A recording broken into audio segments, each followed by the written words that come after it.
So what are we looking at? Less than about 15 minutes from now, and the election battle will begin, because this is, after all, the festival of democracy. The stage which is now set for the high-stake battle. And then, if we specifically speak about Tamil Nadu, then all of the seats are going to vote today. And right from the corridors of power in Chennai to the heartland districts, every vote is going to count, every seat that will matter. The ruling DMK is eyeing a rare back-to-back victory, while the AIADMK plus BJP alliance is now gearing up for a fierce comeback, determined to unseat Chief Minister Stalin. The BJP is also pushing hard to expand its footprint in the south, where it has long sought for a breakthrough. And adding a new twist to this high-stake contest is the X factor. Well, will he turn out to be a X factor, which is making his political debut as actor-turned-politician Vijay, stepping into this political arena, hoping to disrupt the decades of the two-party dominance. Now, as millions prepare to cast their vote, one question, however, looms large. Who will wake the trust of the Makkal? Well, that seems to be the very contention there. We have Pratibha and we have Dharani, who have been closely monitoring the situation on ground and will be getting us different perspective, especially when it comes to the sense that, sentiment as well, Pratibha, that you have been picking up from the people. You have toured the state extensively, and what has been your experience so far? So, Amita, what we've understood covering length and breadth of Tamil Nadu is that it is going to come down to every constituency. There is no particular wave that we're talking about. There's no one particular sentiment across Tamil Nadu. This is a battle that's going to play out to every single constituency. It's going to be a very close battle in the constituencies, and it is going to be issue-based politics in each of these constituencies. There are regions that are known to be strongholds. There could be a change this time around, and two regions to watch out for, if you ask me. One would be, of course, Chennai, which is going to be an urban test. This has been a region where the DMK has performed really well in the 2021 elections. Is it going to be the same this time around? We have the new entrant, Vijay, who has come in. He has also appealed to the urban, to the women voters. So how is that going to make a dent here? The BJP is also contesting from the Mylapore constituency in Chennai. Is that going to make big changes in Tamil Nadu or not? That's going to be one to watch out for. Apart from that, one region to watch out for is also going to be the Kongu belt, because that is the stronghold of the AIADMK. But this time there are some changes. We're also seeing the DMK strongman, Sendil Balaji, who is contesting from the very same region. Is that going to shift the focus or attention and support towards the DMK or not? That's going to be very interesting to see, because that region is going to be very, very crucial for both the alliances, for the AIADMK, because this is a stronghold and they need to hold on to that particular region to ensure that they have a sizable number of seats. For the DMK as well, if they lose any support base from regions where they've done well in 2021 elections, including in Chennai, then they will gain from this particular region. So this region is going to be very, very important, a very close battle between the two alliances. And of course, the overarching theme across Tamil Nadu, there's also going to be the one factor that everyone is going to look at, which is going to be the Vijay factor, whether his popularity translates into votes or not. In some of the regions, alliances also play a very, very important role. Caste equations are going to play a very important role. There is another front, the NTK, that has positioned itself as a third alternative for a long time now, for years together. What's going to happen to NTK is also going to be interesting to see.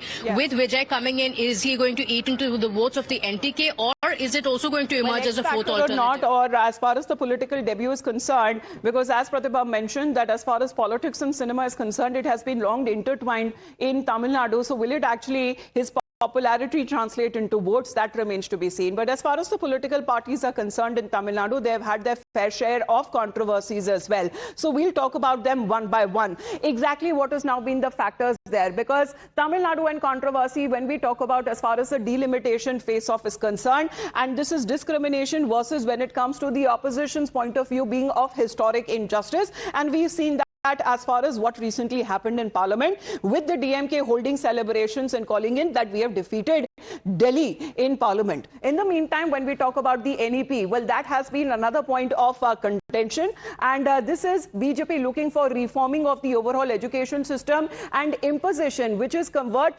mechanism, is something which when it comes to the language policy is also concerned. where DMK has been vociferously and aggressively taking on the government on the center here is concerned. Then we talk about the governor versus state row. Now that is also, there have been a point of view which has clashed, and the governor versus the Tamil Nadu government of DMK have been often at loggerheads. So the governor within constitutional role and the governor then being deemed as someone who is representing the president in the state has been working at the behest of the BJP, and we are looking at such kind of statements in the past that has been made. Then we talk about the language flashpoint, because this is a sensitive notion as far as when it comes to the people, the Tamilians here in the state are concerned.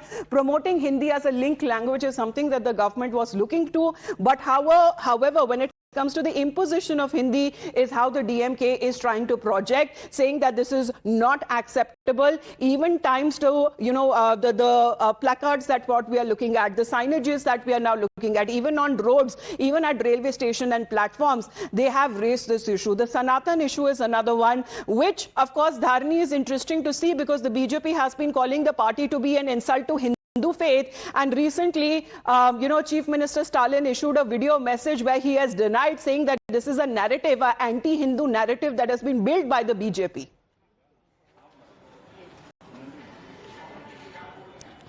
Well, the BJP has been calling the DMK as anti-Hindu and anti-Sanatan Dharma, especially with the latest Tirupparankunram controversy, which occupied the headlines for about 2 months. The BJP has been campaigning aggressively across Tamil Nadu about the alleged anti-Hindu sentiments of the ruling Dravida Munnetra Kalagam.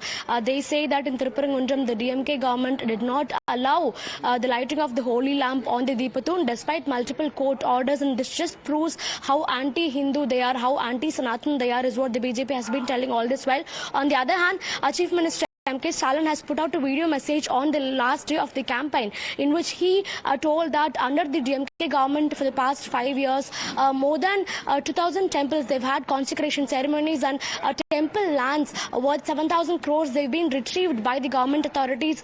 This all happened in the last 5 years. And Tamil Nadu, which has a large number of atheists, also has the most number of temples in the entire country. Tamil Nadu is the one state which has the highest number of temples across India compared to other states across India, is what the Chief Minister has told in his video. So he seems to be clarifying that the DMK is not an anti-Hindu party, the DMK is not anti-Sanatan. The DMK is something that respects the DMK is a political party that respects the beliefs and that respects the sentiments of people. The BJP is trying to create a fake narrative as if the DMK is anti-Hindu, but it's not true, is what the Chief Minister has clarified in his video. So the war of words between the BJP and the DMK continue. To be working now. Now that seems to be exactly when it comes to pre-poll and post-poll, because that will be the factor where actually lies if a certain political party or an alliance unable to get a majority in the election, and the results that will be out on the 4th of May. Thank you very much, Pratibha and Dharani. Well, that's the focus on Tamil Nadu. Let's shift